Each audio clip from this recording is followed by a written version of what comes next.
L'icône de la musique Vivi l'International est décédée. Elle a tiré sa révérence dans la nuit de ce mardi au mercredi 16 février dans son sommeil. Le Bénin-Père, une légende et une belle voix de la musique.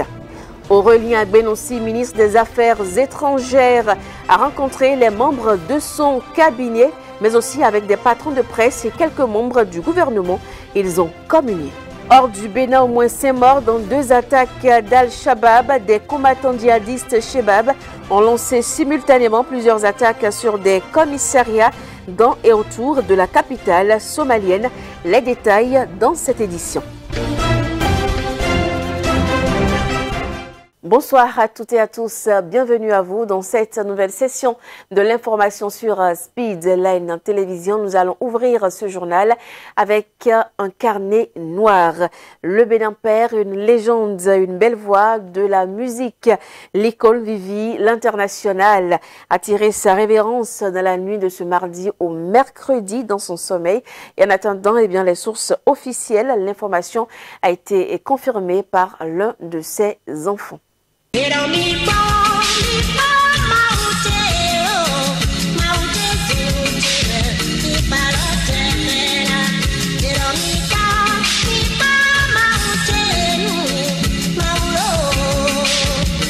Cette voix, on ne l'entendra plus jamais. Comme on le dit souvent, l'artiste s'est envolée au paradis où elle trouvera la paix, une paix éternelle.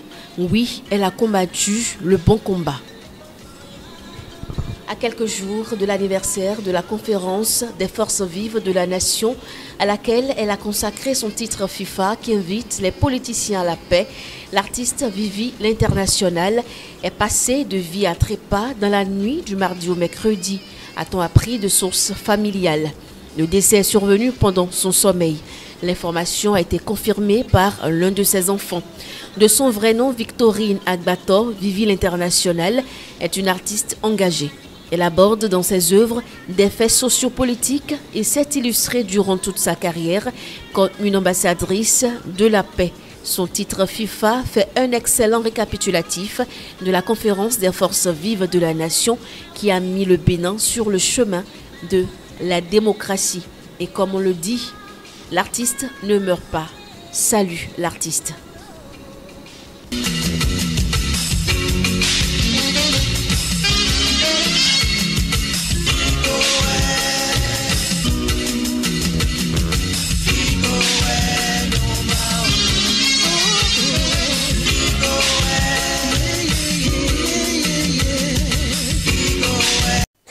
Et elle aura marqué tous les cœurs par sa voix unique et sa présence scénique et surtout son engagement à œuvrer pour la paix. Vivi l'International, puisque c'est de son décès qu'il s'agit aujourd'hui, de son décès que nous parlons, a laissé bien d'empreintes aux Béninois dans leur ensemble. On les écoute.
Et oui, salut l'artiste. Et on poursuit donc cette édition parlant d'une rencontre diplomatique. Aurélien Agbenossi, ministre des Affaires étrangères et de la coopération, et les membres de son cabinet ont communié avec l'ensemble du corps diplomatique, mais aussi avec les patrons de presse et quelques membres du gouvernement. La rencontre a eu lieu à Cotonou. Je crois que très vite, nous avons compris qu'il fallait vivre avec cette pandémie. Nous avons compris qu'il fallait faire avec et continuer de vivre. Échange et distraction, les deux mots qui résument ce nouveau contact du patron de la diplomatie avec l'ensemble de ses partenaires, ceux du Bénin. Une séance de retrouvailles après le temps marqué par la pandémie du Covid-19. La tradition diplomatique oblige ses alliés à se dire combien il est plaisant d'être ensemble. Un rendez-vous bilan des faits marquants de l'année 2021, entre autres, celui qui a maintenu le Bénin dans les médias internationaux pendant plusieurs semaines. Un retour au bercail des 26 œuvres culturelles précédemment conservées en France. C'est un événement qui a contribué à consolider, je dois dire, la relation entre le Bénin et la France. Contrairement à ce qu'on pouvait imaginer, nous ne sommes pas partis arracher des biens. Nous avons suivi un processus totalement responsable, d'une coopération qui se veut responsable, qui regarde dans le sens de l'histoire. Et sur l'actualité, celle qui a suscité un conseil extraordinaire des ministres sous la conduite du président Patrice Talon, Aurélien Agbenossi rassure ses invités. Nous n'allons jamais laisser qui que ce soit transformer notre pays en une terre où vont régner des hommes sans foi ni loi. Nous sommes un peuple de grande tradition, au nord comme au sud, à l'est comme à l'ouest, et nous resterons debout. Et dans quelques temps, je n'en dirai pas plus, vous verrez que le président ne plaisantait pas lorsqu'il a exhorté hier son armée et son gouvernement à rester fermes et déterminés. Puis, un rappel de ce qui importe à présent, au-delà de l'urgence et des surprises. La chose la plus importante pour nous, c'est la mise en œuvre de notre programme d'action du gouvernement 2, le PAG 2, 2021-2026. Rien ne semble capable de remplacer en diplomatie le contact humain. Cela se confirme à cette rencontre par celle qui porte la voix du corps diplomatique. À travers elle s'exprime la fierté des diplomates en terre béninoise. Insister sur la rigueur de la gestion des affaires de l'État et la bonne gouvernance. Nous soutenons et souhaitons plein succès à ces réformes qui ne manqueront pas de renforcer les relations d'amitié et de coopération que nous entretenons avec votre département ministériel. Je saisis cette occasion pour vous prier de transmettre à son Excellence, M. Patrice Talon, président de la République, chef de l'État, nos sentiments de gratitude et de respect pour tous les efforts qui sont déployés pour rendre agréables nos conditions de travail et de séjour à Cotonou, qui s'embellit chaque jour, et que je n'ai aucun doute que d'ici la fin de son second mandat, le nom du Bénin figurera en Afrique parmi ceux qui seront cités à sa cité. Le souhait de Patrice Talon de faire de la diplomatie un véritable instrument de rayonnement et de mobilisation se réalise de plus en plus. Et on parle aussi donc du séjour de Jean-Luc Martinez, ambassadeur de la République française pour la coopération internationale au Bénin.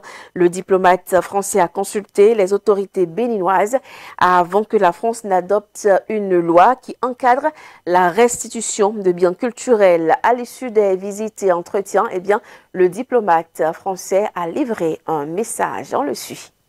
J'ai pu pouvoir engager un dialogue avec l'ensemble de mes collègues. Alors, je dois remettre en effet, comme vous l'avez rappelé, un rapport au président de la République française dans quelques jours d'ailleurs, rapport donc qui nous permettra en France d'essayer de définir des critères de restituabilité qui rendraient plus fluide donc la question de la documentation et donc de l'instruction de ces demandes de restitution.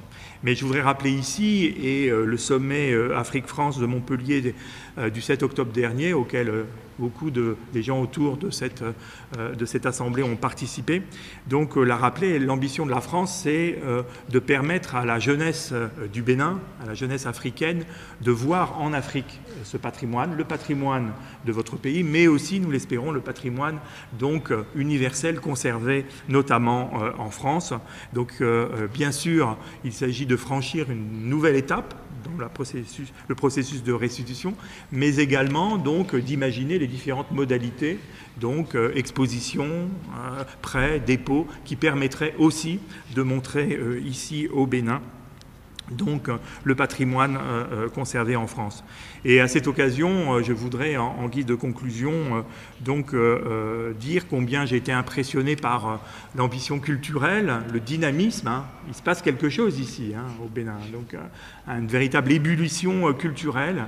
Je l'ai vu, je l'ai entendu de mes collègues, donc voilà, donc qui ont beaucoup de rêves, beaucoup d'espérances, et c'est honnêtement très agréable à entendre, même vivifiant. Exposition des arts au Bénin, eh bien on en parle encore, elle se fait ressentir de jour en jour. La fièvre de l'exposition diptyque art du Bénin d'hier et aujourd'hui, de la restitution à la révélation, et c'est le titre de l'expo événement qui débute le 20 février prochain au palais de la Marina. Il sera consacré à la fois aux 26 trésors royaux restitués par la France et à l'art contemporain béninois. Les acteurs se disent déjà prêts à accueillir les visiteurs. On suit ici quelques propos. L'exposition Art du Bénin d'hier et d'aujourd'hui de la restitution à la révélation est placée sous le haut patronage de la présidence de la République du Bénin. Et c'est l'ensemble des énergies de plusieurs ministères du gouvernement dans un portage interministériel qui a permis le déploiement de cette exposition en un temps record et dans des conditions d'exigence et dans des conditions méthodologiques précises. Ministère du Tourisme, de la Culture et des Arts, qui est effectivement le ministère de tutelle de la Galerie nationale, agence en charge du volet art visuel, art contemporain du Bénin, l'agence ANPT, Agence Patrimoine et Tourisme, agence présidentielle, l'ANEXMO, agence ministérielle sous la tutelle du ministère des Sports, mais aussi et surtout la garde républicaine, la sûreté, la sécurité et sans oublier bien évidemment le ministère de la Coopération et des Affaires étrangères, le MAEC, qui a conduit tout ce processus de restitution depuis maintenant 2016. C'est dire que la politique publique de la culture pensée et mise en œuvre par l'ensemble de cette ingénierie béninoise donne à voir le meilleur d'elle-même, s'ouvre à l'ensemble des Béninois et parle au monde. Et vient annoncer la préfiguration et l'ouverture future de plusieurs musées qui vont structurer l'offre patrimoniale, culturelle, artistique et touristique du Bénin, le musée de l'épopée des Amazones et des rois du Dahomey à Abomey, le musée international de la mémoire et de l'esclavage à Ouida, le musée international du vaudou à Porto Novo et le musée d'art contemporain de Cotonou. Cette exposition est en 3 parties. Ça raconte un peu l'entrée au palais. La vision. Le premier véritable objet sur lequel il tombe après avoir passé le seuil, c'est le trône représentant du roi, le trône du roi Guézo. Et comme il est au palais, s'il tourne à droite ou à gauche, il voit les portes. Et dans cet espace, on raconte un peu l'histoire des grands empires africains et on revient au Dahomey par les 3 derniers grands rois, leur statut, leur bouture, comme on dit, leur statut symbolique. C'est une énigme. Comment se fait-il que du vivant du roi Béhanzin, il y a déjà son assain? Je voudrais donc inviter mes frères et sœurs béninois. Les œuvres sont là, ils peuvent passer les découvrir.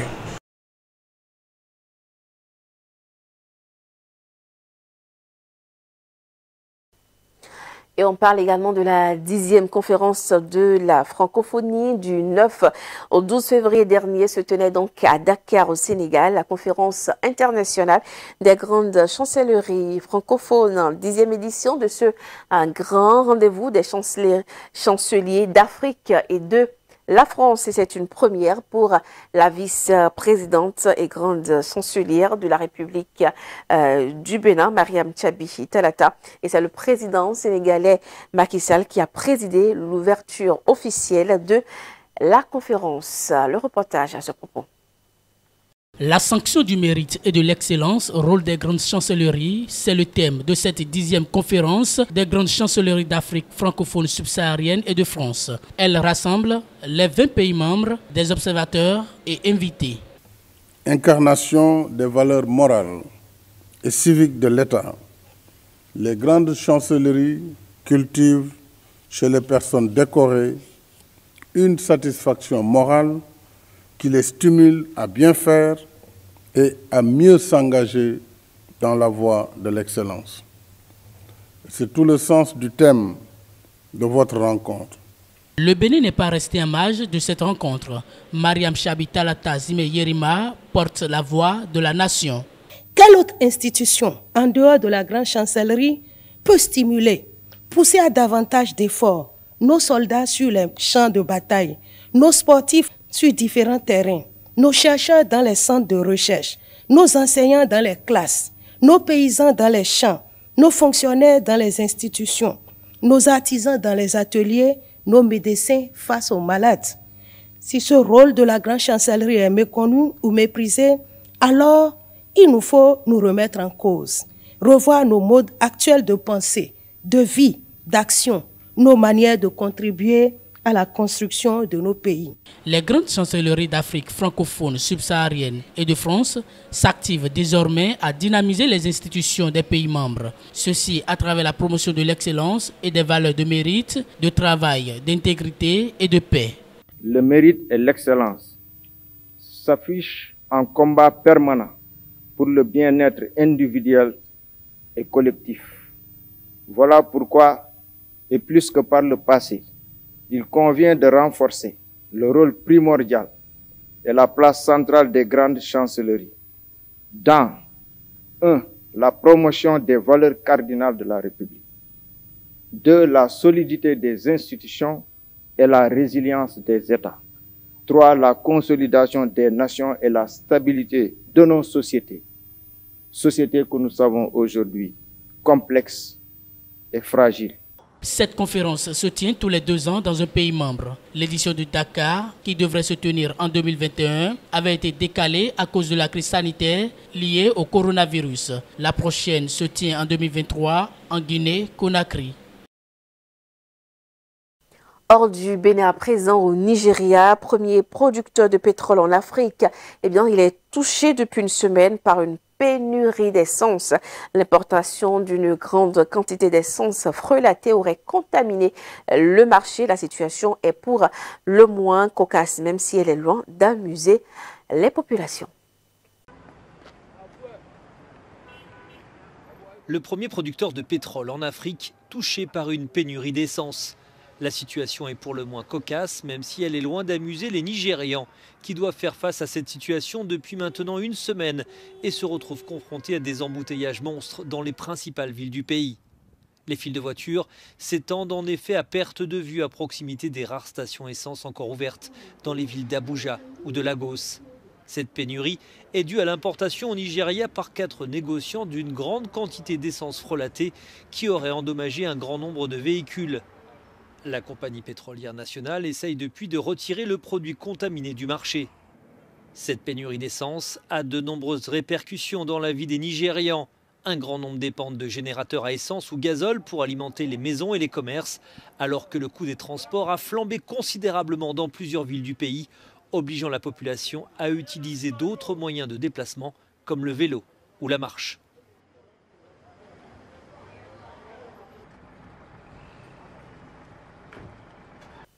Et en Somalie, eh bien, l'actualité n'est pas plus chaleureuse. Au moins 5 morts dans 2 attaques d'Al-Shabaab. Des combattants djihadistes Shebab ont lancé simultanément plusieurs attaques sur des commissariats dans et autour de la capitale somalienne. Suivez plutôt. En Somalie, de nombreux habitants ont été réveillés par les attaques du groupe extrémiste Al-Shabaab qui ont fait 5 morts et 16 blessés dans la périphérie de la capitale somalienne. C'est dans la nuit de mardi à mercredi que des hommes lourdement armés ont investi un commissariat du district de Kaxda. Ils ont échangé des tirs avec les forces de sécurité après avoir fait exploser une voiture piégée. Les rebelles djihadistes ont investi le quartier de Darussalam au cours d'une deuxième offensive dans les environs de Mogadiscio. Les explosions et les attaques menées par les militants ont tué au moins 5 personnes, notamment 2 jeunes filles et 3 soldats. 16 autres personnes ont également été blessées. Pour le gouvernement, les attaques visaient la police et des postes de contrôle. Les Shebab ont revendiqué l'assaut, affirmant avoir visé 6 endroits à l'intérieur et autour de la capitale. Évincés de Mogadiscio par la force de l'Union africaine AMISOM en 2011, les Shebab contrôlent toujours de vastes zones rurales et mènent régulièrement des attentats dans la capitale somalienne. À l'international, plus précisément en Italie, eh bien, l'Italie, elle durcit ses restrictions contre la Covid-19 depuis ce 15 février. Les plus de 50 ans devront être vaccinés ou avoir un certificat de guérison pour accéder au lieu de travail. Le laissez-passer s'appelle Super Green Pass et sans lui, impossible de rentrer au travail, mais aussi plus de salaire et une amende allant de 600 € à 1500 €. Voici ici plus de précisions dans ce reportage que je vous invite à suivre. L'Italie durcit ses restrictions Covid. Depuis ce 15 février, les plus de 50 ans devront être vaccinés ou avoir un certificat de guérison pour accéder au lieu de travail. Le laissez-passer s'appelle Super Green Pass et sans lui, impossible de rentrer au travail, mais aussi plus de salaire et une amende allant de 600 à 1500 €. Je l'ai et je crois que c'est utile. Il est utile car beaucoup de gens ne sont pas encore vaccinés. C'est un peu contraignant. Espérons qu'il ne sera pas nécessaire longtemps. Dans ce port de Calabre, 2000 salariés et autant d'avis différents. Le Super Green Pass, vous êtes d'accord ? Pas du tout, c'est odieux. Moi j'ai un test négatif. Le Super Green Pass est important pour que nous nous fassions vacciner pour le bien de tous. Mais selon moi, ils ont fait passer des lois très restrictives. Les restrictions, on en a assez ici, à Strasbourg. Malgré l'interdiction de la préfecture, des membres d'un convoi anti-pass vaccinal ont manifesté devant le Parlement européen. Ici à Paris, la vaccination se poursuit. À partir de ce 15 février, pour conserver son carnet de vaccination, une dose de rappel du vaccin devra être administrée au plus tard 4 mois après la fin de la vaccination initiale, sauf pour les personnes ayant contracté la maladie. Et c'est un soulagement qu'elles espèrent de longue durée. Les boîtes de nuit françaises ouvrent à nouveau leurs portes dès ce mercredi. Et par contre, aux Pays-Bas, un vent de liberté va souffler sur le pays. La plupart des restrictions vont être levées dès le 25 février prochain. Fini le pass sanitaire dans les bars, les discothèques et les restaurants qui retrouveront donc leurs horaires d'avant la pandémie. Eh bien, les masques ne seront plus obligatoires dans la plupart des lieux publics. Les Pays-Bas, qui avaient imposé certaines restrictions les plus strictes de l'Europe, entendent s'ouvrir à nouveau monde. Un vent de liberté va souffler sur les Pays-Bas. La plupart des restrictions vont être levées dès le 25 février prochain. Fini le pass sanitaire dans les bars, les discothèques et les restaurants qui retrouveront leurs horaires d'avant la pandémie et les masques ne seront plus obligatoires dans la plupart des lieux publics. Les Pays-Bas avaient imposé certaines restrictions les plus strictes d'Europe. Ils entendent s'ouvrir à nouveau et rejoignent ainsi le Danemark et la Norvège. Si de nombreux pays lèvent les restrictions, d'autres se battent encore pour que leur population soit vaccinée. L'Organisation mondiale de la santé appelle à un effort de vaccination accru en Europe de l'Est. Au cours des 2 dernières semaines, les cas de Covid-19 ont plus que doublé dans 6 pays, dont l'Arménie, la Russie, l'Ukraine et le Bélarus, alors que le variant Omicron se propage vers l'Est de l'Europe. La pandémie a modifié la manière de travailler de nombreux Européens avec une mise en place accélérée du télétravail. La Belgique, elle, va plus loin et accorde aux salariés le droit de travailler une semaine de 4 jours sans aucune perte de salaire. Un changement dans le cadre d'une refonte du droit du travail. Le gouvernement entend donner plus de flexibilité aux entreprises et aux salariés. Désormais, les Belges pourront travailler jusqu'à 10 heures par jour pour bénéficier d'un week-end de 3 jours. En revanche, en Slovénie, les professionnels de la santé sont appelés à se mobiliser ce mercredi pour protester contre une réduction de 5% des salaires dans le secteur public. Et ce sera donc tout pour ce point de l'actualité sur votre chaîne. Merci à vous de l'avoir suivi et merci pour votre fidélité renouvelée.